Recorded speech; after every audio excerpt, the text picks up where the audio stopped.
지난주 화요일이었죠. 대한민국 주식시장에서 좀처럼 보기 어려운 장면이 하나 나왔습니다. 코스피가 하루 만에 10% 넘게 무너진 건데요. 주가가 8% 넘게 급락한 상태가 이어지면 거래소가 모든 매매를 20분 동안 강제로 멈추는데 이 장치를 서킷 브레이커라고 부릅니다. 이날 그게 실제로 발동이 됐고요. 근데 시장이 정말 놀란 건요. 그 다음 날이었습니다.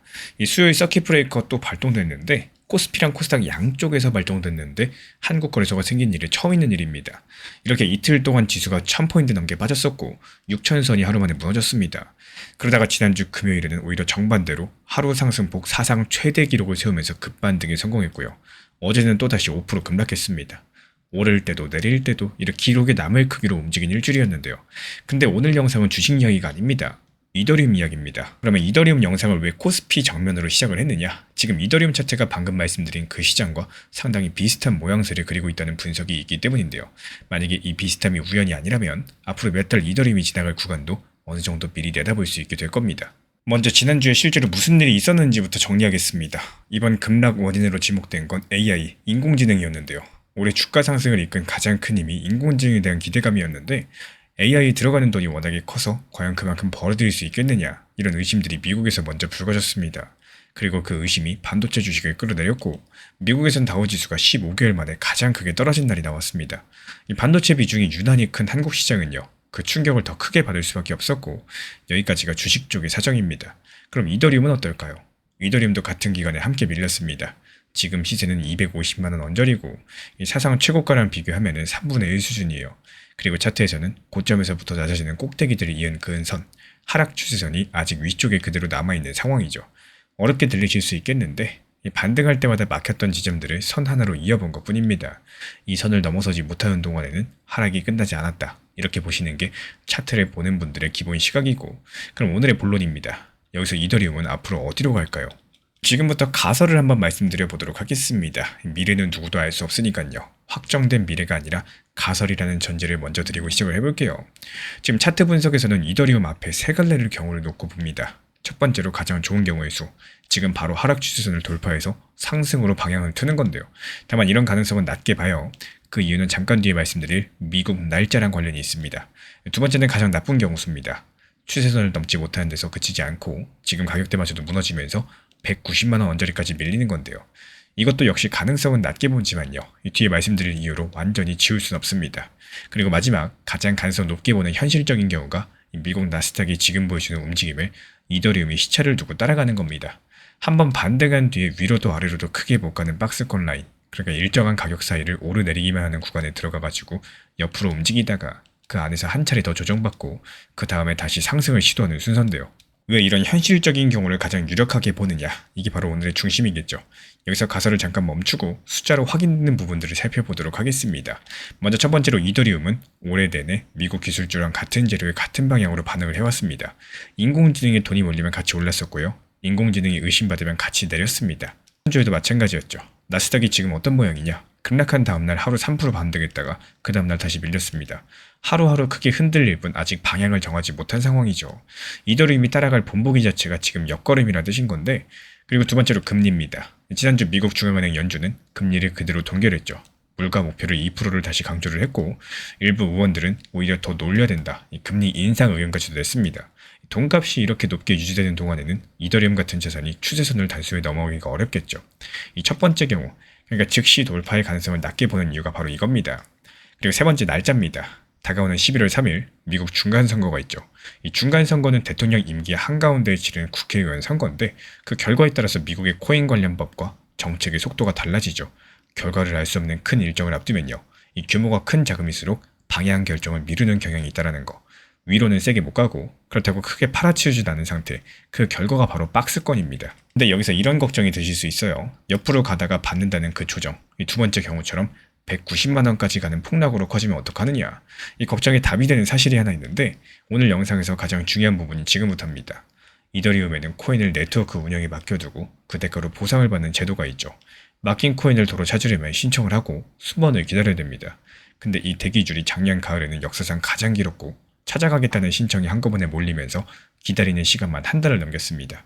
시장에 나오려고 줄을 선 물량이 그만큼 많았다는 뜻인 건데 지난주에 나온 집계 보도에 따르면요. 지금 이 줄은 사실상 비어 있습니다. 기다리는 물량이 거의 없는 수준까지 줄었다는 거죠. 그 값이 고점의 3분의 1까지 내려온 지금 이 맡긴 코인을 빼서 팔겠다는 사람은 오히려 사라진 셈입니다. 이 정도면 팔 사람들은 이미 다 팔았다 이렇게 볼 수도 있겠는데요. 이 문장만큼은 사실이 아니라 제 추측이고 어찌됐든 확인되는 사실은 이겁니다. 폭락이 커지려면 시장에 쏟아질 물량이 필요한데 적어도 예약된 매물은 지금 비어있다라는 사실. 그리고 이 대목에서 하나 바로잡고 갈 이야기가 있는데요. 혹시 어디선가 이더리움이 올해 3분기에 수십조 원대를 락업 해제를 앞두고 있으니 그 전에 팔아야 된다 뭐 이런 식의 이야기를 들으셨다면은 저는 그 내용을 확인할 수가 없습니다. 그리고 구조적으로도 이더리움과는 맞지 않는 이야기입니다. 이 락업 해제라는 거는 새로 만들어진 코인들이 초기 투자자랑 개발팀 몫을 날짜랑 미리 정해놓고 순서대로 시장에 푸는 제도인데요. 이더리움에는 그런 일종 자체가 존재하지 않아요. 이더리움에서 그나마 비슷한 성격의 물량이 방금 말씀드린 인출 대기줄인데요. 그 줄이 지금 비어있다는 것까지가 확인되는 사실이고, 그러니까 출처를 확인할 수 없는 해제 일정에 맞춰서 사고 파는 계획들 세우실 이유는 없다라고 말씀을 드려요. 그래서 결론을 말씀드리자면은 이 현실적인 경우가 맞다면 대응도 거기에 맞춰집니다. 지금 구간에서 서두르는 것보다 중요한 건 확인이겠죠. 추세선을 넘었는지, 넘고 나서 그 위에서 버티는지, 박스권에서 한 번에 다 사거나 다 파는 결정보다 이 구간을 나눠가지고 천천히 대응하는 쪽의 시나리오에 맞겠고, 특히 아직 오지 않은 추가 조정 가능성을 계산에 넣어두는 것들이 이 경로의 핵심입니다. 그리고 제 예상이 틀렸다는 게 확정되는 조건 3가지도 미리 말씀드려요. 먼저 첫 번째로 이더리움이 하락 추세선을 강력하게 넘어서고요. 그 위에서 며칠을 버티는 경우입니다.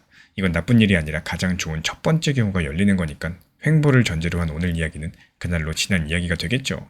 이 두 번째로 반대로 190만원 언저리까지 밀리는 경우입니다.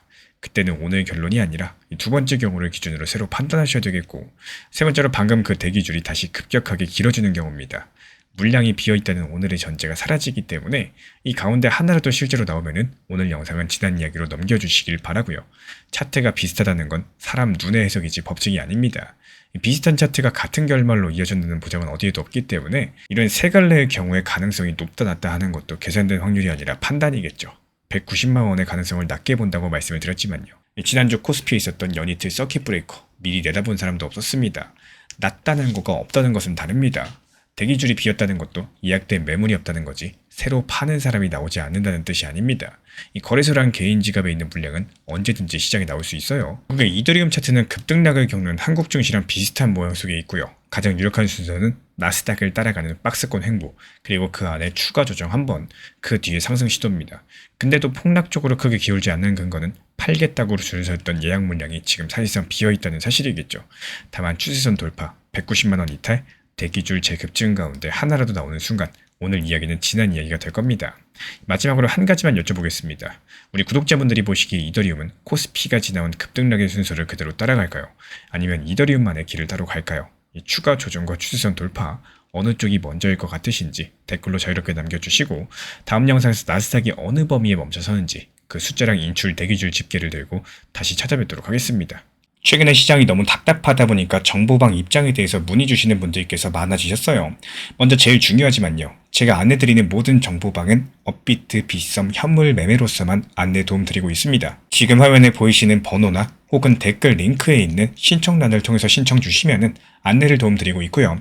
이 3가지 방 중에 필요로 하신 방을 체크해서 신청 주시면은 필요로 하신 방에 맞춰가지고 입장 안내 드리고 있습니다. 먼저 리플 전용방 같은 경우에 리플에 대한 중요 이슈, 그리고 리플에 대한 단기 저점과 단기 고점, 중장기적으로 보는 중요 타점 같은 핵심 내용에 대해서 안내드리고 있기 때문에 영상 시청해주시는 우리 구독자분들께서 리플이라는 코인이 장기적으로 좋다라는 건 알고는 있지만 현재 같은 시장에서는 많은 답답함을 느끼시는 분들께서 정말로 많이 계실 거라고 생각을 합니다. 이 적당한 일부 비중은 단기 고점과 저점을 살려서 효율적인 대응을 만들어 가시고, 또 오히려 중장기적으로 더 잘 가져가기 위한 효율적인 매매하시는 것들을 추천드려요. 그리고 두 번째로 종합 브리핑방입니다.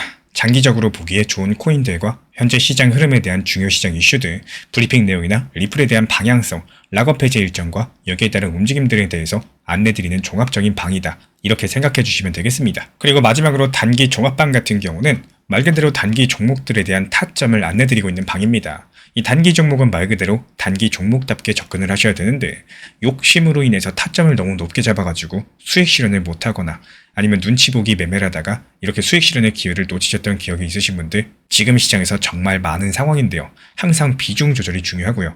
매수와 동시에 목표 타점을 걸어 놓으면서 현실적으로 봤을 때 내 것으로 만들어서 마침표까지 잘 찍는 게 단기 매매의 핵심이다 생각을 해요.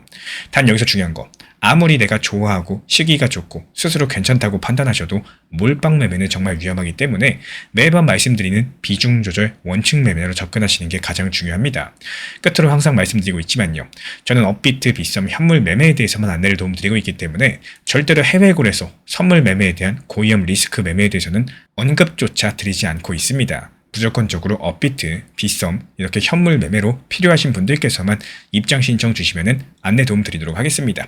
이 빠르게 가는 것보다 중요한 건요. 꾸준하고 길게 가는 게 더 중요한 투자 시장이다. 이렇게 생각을 해요. 건강한 비중 조절 원칙 매매 활용하시기를 늘 응원드리겠습니다. 이 리플 XRP의 매수 매도 타점은 순간의 판단이 전부예요. 그래서 우리 신사 채널에서는 시장의 숨결 하나하나까지 놓치지 않고자 모든 흐름들 실시간으로 모니터링 중에 있습니다. 이 단기 반등 구간이 열리는 순간 그 찰나의 기회 타점을 우리 구독자분들께 바로바로 전달드리기 위해서인데요. 우리 신사 채널을 이미 구독해주신 분들 중에서 실시간 커뮤니티방 참여를 원하신다면 지금 보이시는 번호로 문자 남겨주시면 되겠습니다. 이 혼자서 불안하게 바라보는 시장이 아니라요. 함께 흐름을 읽고 움직이는 경험들을 선사해 드리도록 하겠습니다.